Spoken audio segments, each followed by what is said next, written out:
This is Joe Whiley. Joe Whiley. BBC Radio 2. Coldplay, it's been our pet sound all this week, played it every day. The track Shiver, you can hear it in just a second.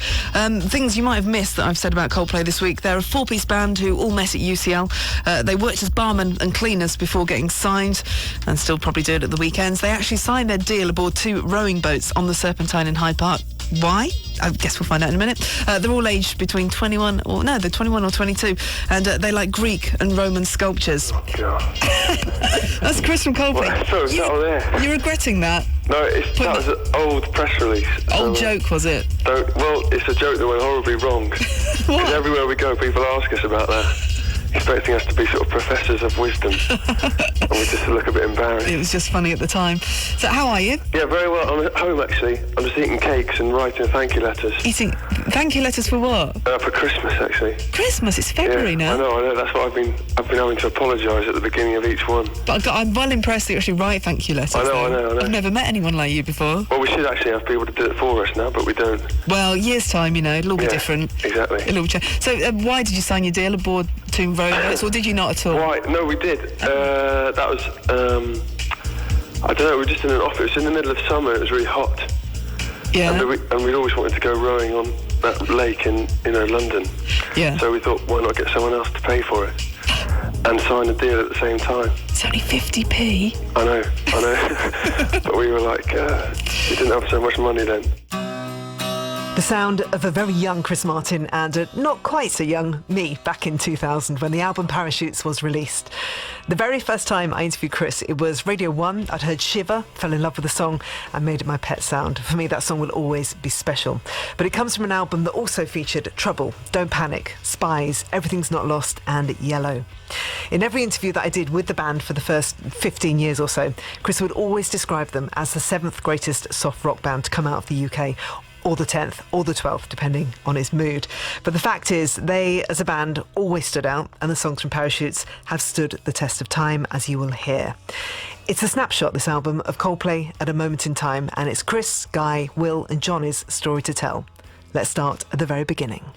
How old were you when you made Parachutes? Between 19 and 23. What was going on for you at that time? Where were you living? In what might be described as a dump, with Jonny and two of our friends, and that's where we rehearsed as well. And we were living in North Camden, London. Okay, and who were the band? 268 Camden Road. The normal pattern was Jonny and them would go out drinking or whatever, and if I went, I don't really drink, so if I went with them, I would come back after about 10 minutes and we'd start working. Then we'd do that late in the night, and then in the afternoons we would work, all 4 of us. I guess in Jonny's bedroom is where we rehearsed. And how did that look? Imagine the shabbiest thing you've ever seen at the shabby conference of the year, and it's too shabby for that. So have you never drunk very much? I didn't realise that you didn't drink. I'm not really a great drinker. I don't really do very well with it. I become very depressed or too much. I acknowledge that I can already be quite a strong flavour, and I think that drinking makes it a bit too strong. Best diluted, or not at all. What about the gigs, the early gigs that you did? Because I presume there were shows when you played to pretty much nobody, tiny gigs. Who was driving you to the gigs? Who was that person? We were basically, in retrospect, we were being looked after by a bunch of speed addicts. So we were being driven at great speeds around the country but I don't want to say his name now. But there were sweet guys that we loved. But I was quite naive, and I'd be like, why is the guy driving us like chomping his teeth on the way back down the motorway, like grinding his teeth, like, we'll get there in 10 minutes. We're playing everywhere. Yeah, we were basically living on, like everybody does, living on chocolate milk and ginsters or ginsters, depending on your preference. Those early gigs were great. We were so raw and fresh. We didn't know anything. So it was really good that our label basically let us just go and do these small shows for a year. They didn't force us to do our album straight away after we signed. They let us learn about the studio. We did an EP called the Blue Room EP, and I think we were really trying to find our voice in that time.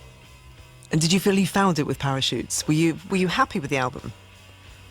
Well, I can't listen to anything we've done for some reason. I guess because it's the same thing why people can't hear their voice on an answer phone. But I do like playing those songs still, yeah. Parachutes feels like it was a long time ago. It really does. And it felt like such a sort of big learning experience for us. We didn't really know what we were doing. So luckily we had Ken Nelson to kind of guide us, because we were basically just kids. What do you remember of him? The guidance that he gave you? Well, he was just like a beautifully kind presence. You know, he was so reassuring about everything. You know, Chris can be quite up and down about songs and stuff, and he was just steady and calm and kind and incredibly good at making things sound as good as possible, you know. I remember, from my own point of view, just feeling very nervous, because you're under such scrutiny in the studio, and you can get away with a bit more enthusiasm, I think, when you're playing live. But when you're recording, you really have to know what you're doing. And it was, I was quite clear that I wasn't. My shortcomings as a drummer were under the microscope. That's for sure. I would say we definitely had a sense of the opportunity that we had. I think you always sort of dare to dream a little bit that you might do something really special, and I think I knew that Chris's songs were fabulous, and obviously I had my own doubts about my own ability, but you think about what might happen. But I think the important thing is that we sensed that we had a chance, that we had an opportunity to do something. And so many bands that start out in the way that we did get to a certain point, or never quite get to the point where they get signed, or no one ever says, okay, we're going to pay for you to go and record an album. And we thought, wow, this is obviously incredible. What an amazing opportunity. Let's not waste it.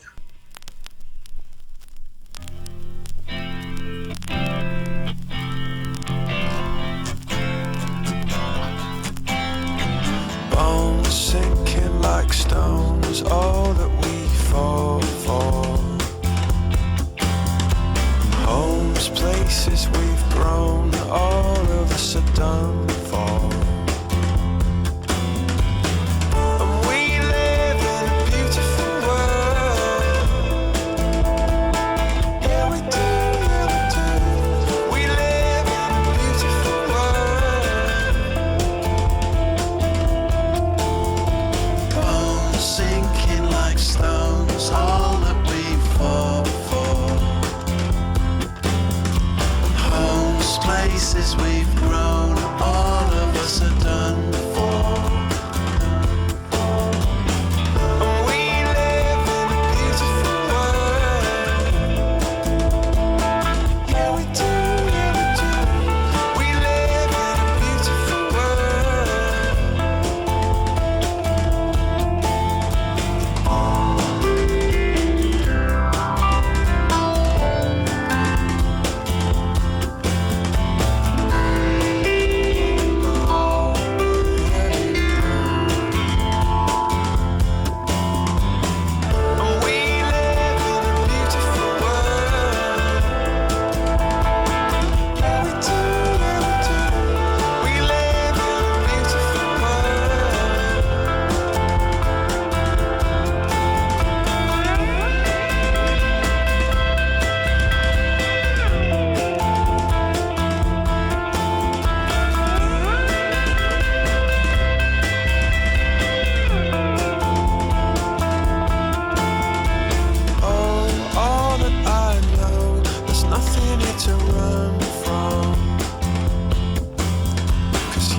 Our main goal was to try and make as good an album as we possibly could, like the albums we grew up listening to, I suppose. As we were making Parachutes, I was starting to listen to lots of Paul Simon and The Flaming Lips and Mercury Rev and then Jonny was super into Stone Roses, and of course we were all into Oasis and Pulp, and Will was getting us into folk, and Guy was showing us lots of Motown and everything.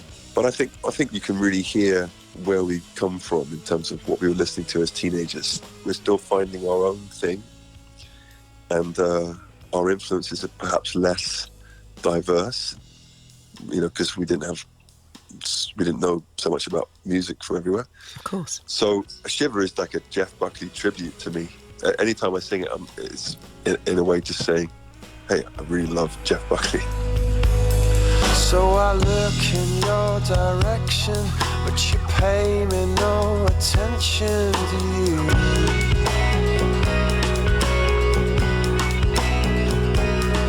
I know you don't listen to me, 'cause you say you see straight through me, don't you? But on and on, from the moment I wake to the moment I sleep, I'll be there by your side. Just you try and stop me, I'll be waiting in line just to see if you can. Oh, did you want me to change? Well, I changed for good, and I want you to know that you'll always get your way. And I wanted to say, don't you shiver?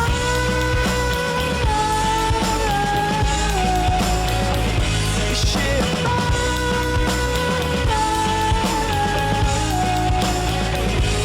Sing it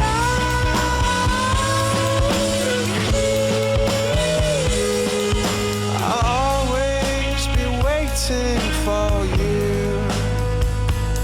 So you know how much I need you, but you never even see me, do you?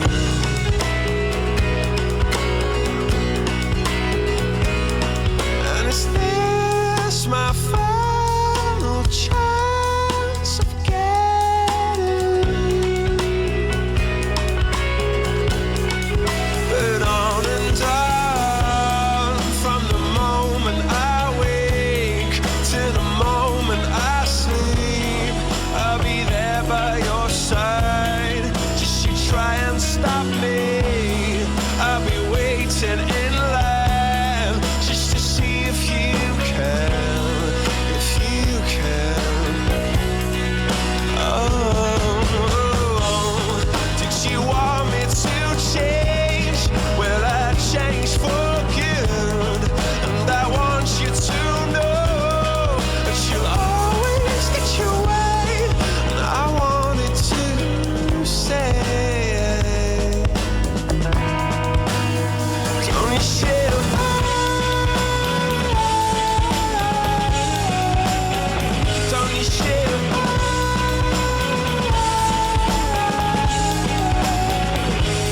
Sing it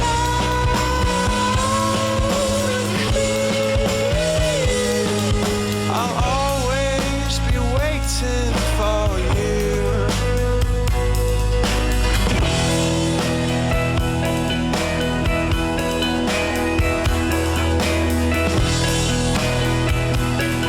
Yeah, I'll always be waiting for you.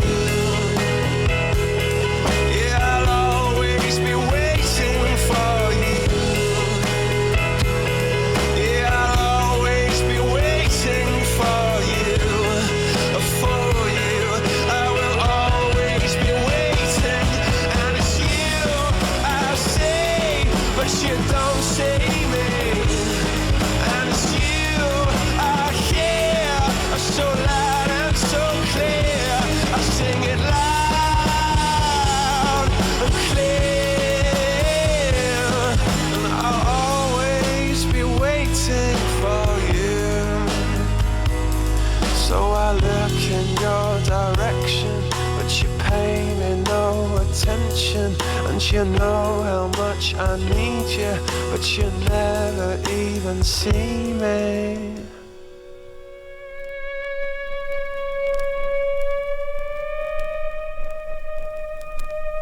The song Spies was my favourite off that record, and it was again one of those drum parts for me that I found really difficult to to play. I'd written it. You know, I think that was I could write these things, but I couldn't play them particularly well. I think that was quite a lot of the of what I could hear the things in my head, but my hands and feet couldn't kind of perform them properly. And so I think I struggled for a long time with that particular song.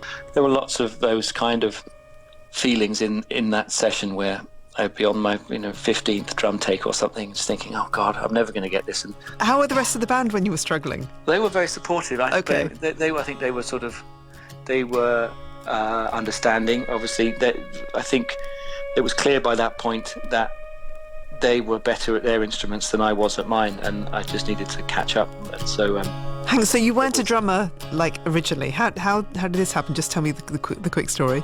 The quick story is of how I became the drummer is that there was no one else left. My flatmate had some drums. We set his drum kit up to record, but he then left and went to the pub, I think. And then there was another guy, our friend called Nav, who's now a spinal surgeon, and then he had to leave as well. And so they said, "Oh, well, can you try? Because there's no one else left." And so that was that. I awake to find no peace of mind. I said, how do you live as a fugitive down here where I cannot see so clear? I said, what do I know?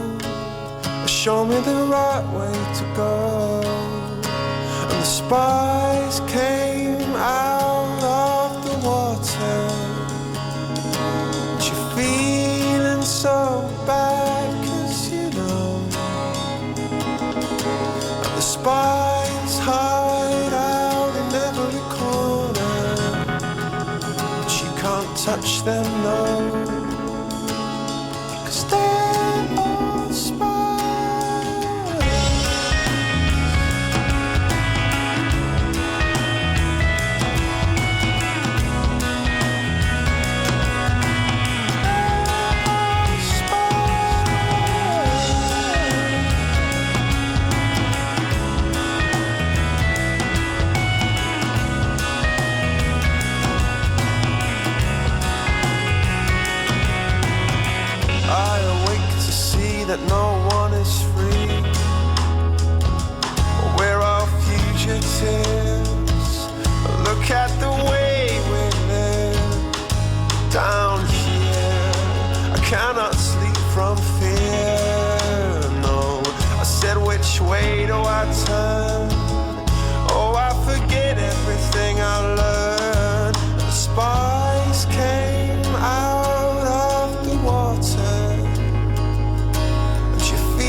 My fondest memory of recording was probably the song Sparks. Mainly because it was the one song we basically got in like 2 takes or something, and we just played it all together in a room, and we didn't have any arguments about it. We just played it, and when everybody went, oh yeah, there we go, done. There was no stress. Just relief. Yes, exactly. And, you know, we'd been through the mill recording Yellow at 80 different tempos.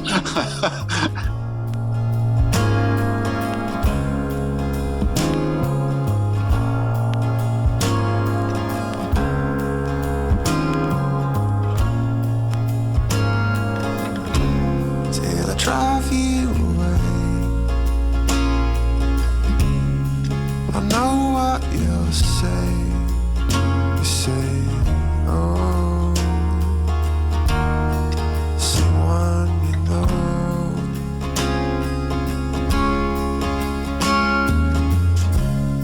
But I promise you this,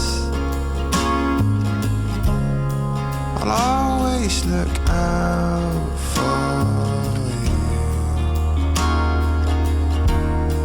That's what I'll do. Say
It was in Rockfield Studios that we recorded Yellow. I remember, we were all standing outside in the courtyard one night. Chris came out with his acoustic guitar and said, hey, come and check this out. I've got this new song. It was obvious from kind of the first few bars of him singing it that we had something, that was going to be quite a pivotal moment on the album, just because it was just such an obvious, great melody, and it was simple, and we recorded it quite quickly. We didn't have to labour over production of it. It just all fell into place. And I think when that, when Yellow came along, it just really solidified everything else on the album.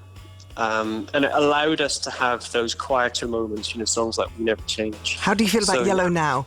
I love it. I still love playing it. And it was that song when we played at the Tea in the Park festival, and I think it was King Tut's Wild Wild Tent where we were playing, and Yellow was kind of becoming a hit on the radio at the time. And I remember people when we started playing our set, people were really kind of pushing their way underneath the sides of the tent to get in, which was it was just an amazing moment. That tent was absolutely bulging with people. God. And that was the first time where I kind of physically saw, the effect that song was having on the radio. We were listening to Harvest by Neil Young a fair bit in those days, and he wandered out into the little courtyard outside with an acoustic guitar, and it was a lovely, beautiful, clear sky in the night, and he could see lots of, see the stars above him, and he started singing. He came back in and singing a song in a sort of mock Neil Young voice. We played around for a while, and then it was really Jonny's riff that kind of made it something different and something special. Our producer Ken said, "Let's go outside for a minute," because we were arguing about something. And he said, "Look at the stars, lads." He definitely said lads. And I thought, that's a really nice phrase. And I was trying to do acoustic and singing on a song called Shiver. And while I was waiting for the tape to roll, I was trying to do a Neil Young impression to make the engineer laugh.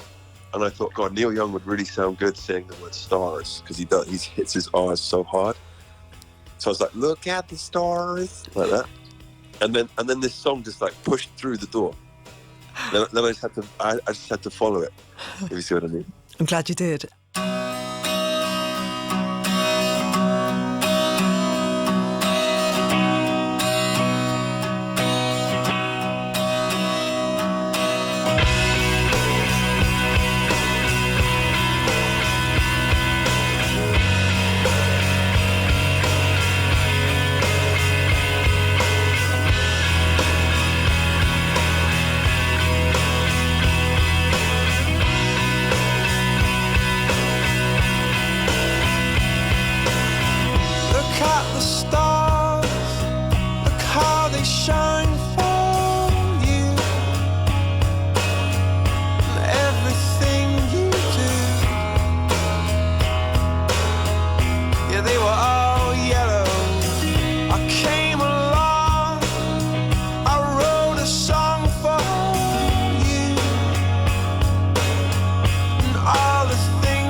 For you I bleed myself dry. And the video for Yellow is, I'd imagine it's quite a painful memory for you. It's you walking along the beach, isn't it? And you had to do it on your own. And is this because was it Will's mum had Will's died? mum's funeral, yes. Yeah. It was her funeral, yeah. And of course, if we knew what we knew now, we would have all been there at the funeral, but we were too young. I didn't know anything about death, basically. And so he said, I'll be fine. So I thought, all right, I'll go and do the video then, which I feel bad about. And the video we were supposed to do was completely rained out. We had all these extras and everything. And so at the end of the day, because we had no budget left, we said, okay, let's just quickly walk down the beach and just film it. Just film that walk down the beach. And that was that. Look at the stars, look how they shine for you, and all the things that you do. Well, the place that sticks out the most in my mind is Rockfield Studios in Wales, which we recorded chunks of it in. Which was the famous Queen recording studio where they recorded Bohemian Rhapsody. There was a studio dog, I think it was a little bulldog, I can't remember his name, that the studio owner had, and he used to walk around with a brick in its mouth, which was quite bizarre. I mean, an actual brick. that stands out in my mind. There was a dog called Otto who used to eat rocks. He was a Staffordshire Terrier, I think it was, quite a stocky little chap. He belonged to the resident engineer, whose name I forget, but I think the dog was called Otto, and it would sort of wander into the room, drop a rock on the floor, and then possibly fart, and then leave the studio. So he was a sort of talismanic little staffy. I remember it being great fun, but I remember it also being quite an intense period of concentration and the feeling that we've been given an opportunity that we had to just make sure we maximized and got the most out of. Every second that we could, we were recording. I remember some of the sort of outside element, some of the yard. I remember there was a cow. This cow had an amazing kind of mane of bright orange hair. And I think the farmer had rather mischievously named it Carol Decker. Every time I think clearly about it, I can feel myself being transported back into certain rooms and look at the carpets and what my drum kit looked like at that time, but I also do feel genuinely I can remember the feelings in my body, which is quite a strange thing, and mostly they were kind of nerves, and for me it was just a real kind of, I'm not sure that I'm good enough to be under this microscope, but fortunately things went well, and Ken was really supportive, and the other guys in the band were obviously great. So we got through it. But I definitely remember those feelings of nerves for sure. When we got into that studio, we were kind of pointed the grand piano where Freddie Mercury, laid down the piano track for Bohemian Rhapsody. So that was a great kind of wow moment for us. It's that we felt in a very historical studio.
So I turn to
spun a web for me.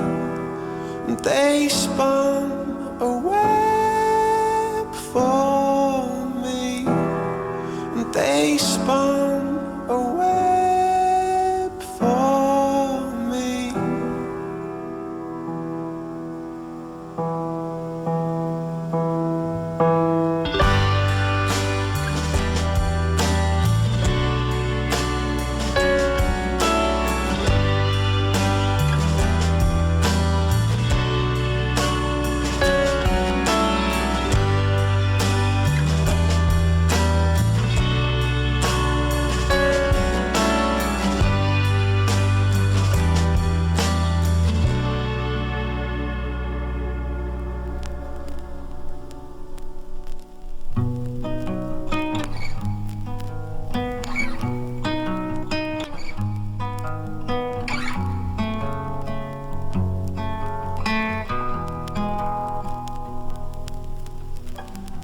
In a haze, a stormy haze, I'll be round, I'll be loving you always,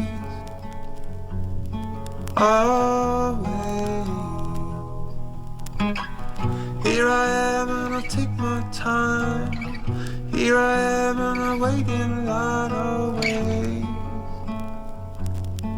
always.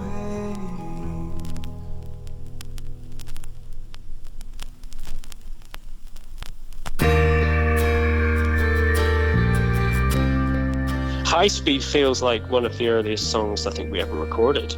Really? Yeah, that kind of feels like it predates Parachutes, to be honest. But it made its way on there.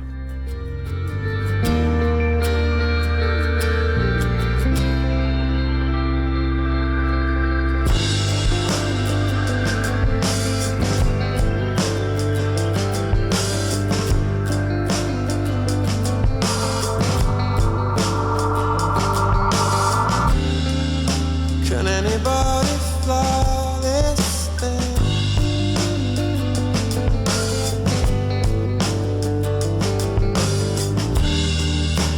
For my head explode, for my head starts again.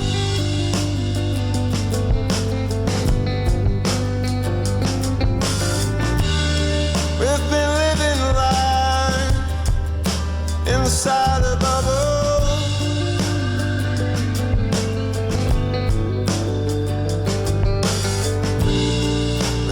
Living life inside a bubble.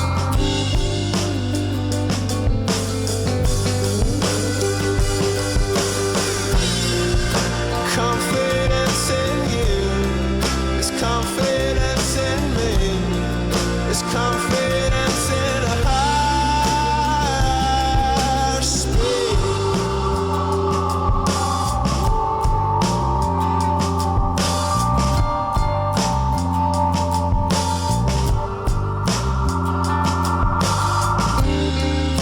Can anybody stop this thing?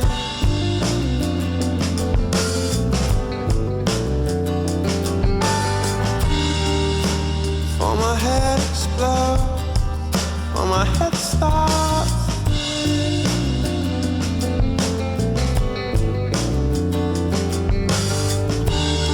We've been living life inside a bubble. Tell me about the globe on the cover of the album as well. Okay. We were recording in Liverpool, and I went to WH Smith and bought a globe because I thought it might look nice on the piano. And then we shot an album cover in Blackpool, which we just looked like the ugliest version of Take That you've ever seen. And there's no way we could use that as a cover. We didn't look handsome enough. So, except Guy. The rest of us looked like we'd just, been fired from a pasty factory. So we said, okay, we've got to shoot our own cover. So we bought one of those Kodak, disposable cameras in Sheffield. And we closed our dressing room door and we turned all the lights off. And Guy spanned the globe and I took the picture with the Kodak thing. And then we got it developed the next day. And we thought it would just be something nice for the back cover or something, and then we got the pictures back from Boots, and that was like, okay, let's use that. And that was that. Was there any thought of styling in the Parachutes days? Was there kind of... What do you think? Well, I just wondered. Well, whatever we're wearing, we're behind it, and we work with someone to design it or customize it. But in those days, we weren't even considering it. I wanna live life and always be true. And I wanna live life and be good to you. And I wanna fly and never come down. And live my life and have friends around.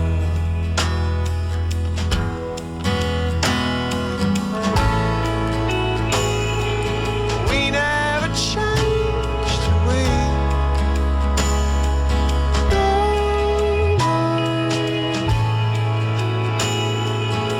never left.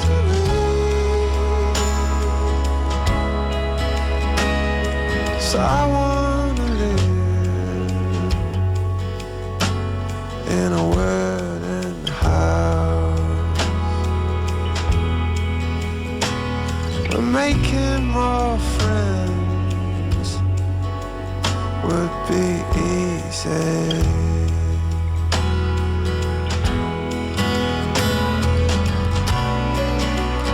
Oh, and I don't have a soul to say.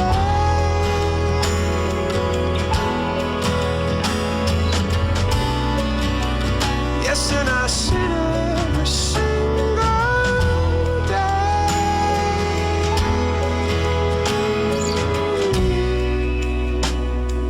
We never changed, do we?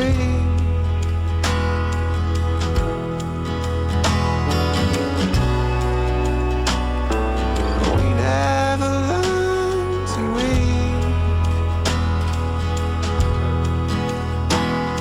So I wanna live in a wooden house. We're making more friends to be easy. I wanna live where the sun comes out. Everything's Not Lost. Well, that was one of the last songs we recorded for that album, and we were recording in, I think it was a studio. I think it was called Matrix Studios. Yeah. And we were in there recording. We were just kind of tying up the album, and I remember it was kind of a strange. Again, it was one of these quite famous and historical studios. I think the Sex Pistols had recorded their albums in there or something, and it felt quite special. But I remember we were recording Everything's Not Lost, and these kind of real estate agents started wandering around the studio whilst we were in there because somebody decided to sell it and it was going to get turned into flats. So Oh no. we sort of had to get out of the way whilst these property guys kind of came and measured it up for how much money it was worth. Oh, too sad. But that was a song which came, Everything's Not Lost. I think that really kind of was one of the last things we did for that album, and it felt like a great, it just felt like an unexpected and very welcome addition to the album at a time where I think we felt we'd sort of finished it already. And it's quite often the way with when we finish off albums, something comes along at the last minute to just kind of add an extra dimension to it. Again, it had a kind of a pattern in it that I found quite difficult, and now it's something that I can play quite well 20 years later. But at the time I was like, oh man, I'm never going to get this, and I'm holding people up, I'm costing us money. So I have quite stressful memories of that, so thanks for reminding me. When I counted up my demons, saw there was one for every day.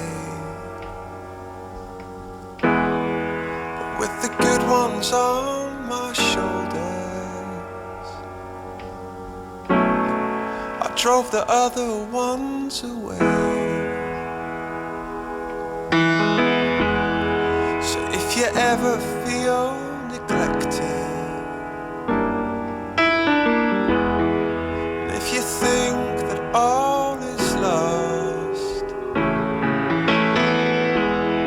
well, I'll be counting up my demons, yeah, hoping everything's not lost.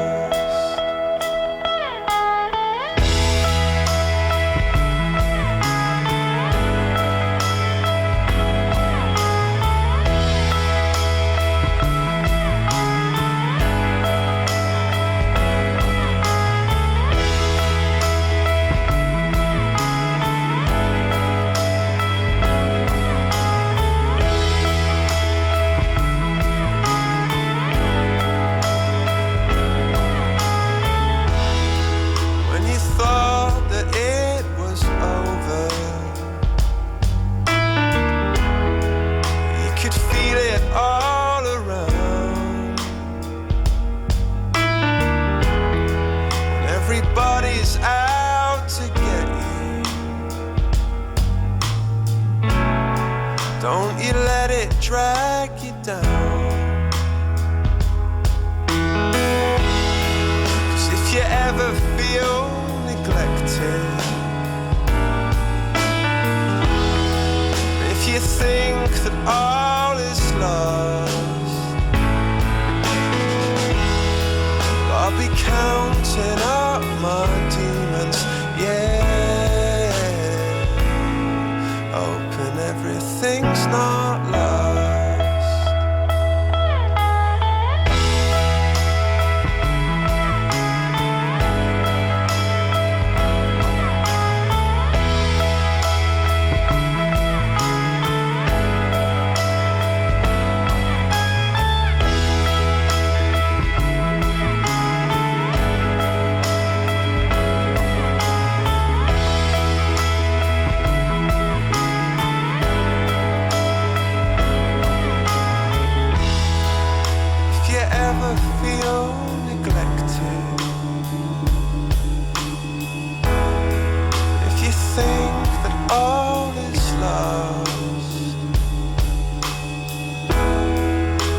Counting up my demons, yeah, hoping everything's not lost. Singing out, oh yeah, oh yeah, oh yeah, everything's not lost. So come on, yeah.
Not lost.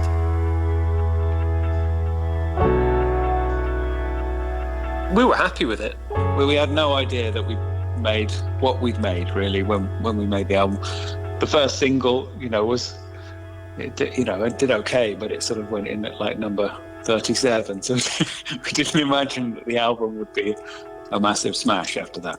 I mean, you got a Grammy, Best Alternative Music Album at the Grammys in 2002, Best British Album at the Brits in 2001. So it was very, very quick between making that record and then it being in everyone's lives. It's just been a bit of a whirlwind ever since. I don't think we had a little bit of downtime in 2018, but it's been, I don't know, it's been pretty hectic ever since those days, to be honest. Looking back on it all, I think I would probably say to myself, prepare yourself for some difficult conversations. Songs will come and go, and fortunes will kind of wax and wane, and but never forget that it's all about the four of you and Phil, and never forget Phil. I would say to myself, please go and buy some better clothes. And whatever you're thinking of wearing on Glastonbury Festival, I think you should choose again. Maybe call a stylist. Can I just ask about the family, your family, and the parents, when at this time when you were, 22, 23, and you were making this record? Yeah. What were they making of what was going on and what you were doing? Can you remember any feedback they gave you? I think maybe less for Jonny because he's from the north. I think for myself... Was it? Well, it's a joke that went horribly wrong. Because everywhere we go, people ask us about that, expecting us to be sort of professors of wisdom. And we just look a bit embarrassed. It was just funny at the time. So how are you? Yeah, very well. I'm at home, actually. I'm just eating cakes and writing thank you letters. Eating thank you letters for what? For Christmas, actually. Christmas, it's February now. I know. That's what I've been having to apologise at the beginning of each one. But I'm well impressed that you actually write thank you letters. I know. I've never met anyone like you before. Well, we should actually have people to do it for us now, but we don't. Well, years' time, it'll all be different. Exactly. It'll all change. So why did you sign your deal aboard to Rolex, or did you not at all? Right, no, we did. That was, I don't know, we were just in an office. It was in the middle of summer, it was really hot. Yeah. And we'd always wanted to go rowing on that lake in, London. Yeah. So we thought, why not get someone else to pay for it? And sign a deal at the same time. It's only 50p. I know. But we were like, we didn't have so much money then. The sound of a very young Chris Martin and a not quite so young me back in 2000 when the album Parachutes was released. The very first time I interviewed Chris, it was Radio 1. I'd heard Shiver, fell in love with the song and made it my pet sound. For me, that song will always be special. But it comes from an album that also featured Trouble, Don't Panic, Spies, Everything's Not Lost and Yellow. In every interview that I did with the band for the first 15 years or so, Chris would always describe them as the 7th greatest soft rock band to come out of the UK, or the 10th, or the 12th, depending on his mood. But the fact is, they, as a band, always stood out, and the songs from Parachutes have stood the test of time, as you will hear. It's a snapshot, this album, of Coldplay at a moment in time, and it's Chris, Guy, Will and Jonny's story to tell. Let's start at the very beginning. How old were you when you made Parachutes? Between 19 and 22, 23. What was going on for you at that time? Where were you living? In what might be described as a dump, with Jonny and two of our friends, and that's where we rehearsed as well. And we were living in North Camden, London. Okay, and who was the band? 268 Camden Road. The normal pattern was Jonny and them would go out drinking or whatever, and if I don't really drink, so if I went with them, I would come back after about 10 minutes and we'd start working. Then we'd do that late in the night, and then in the afternoons we would work, all four of us,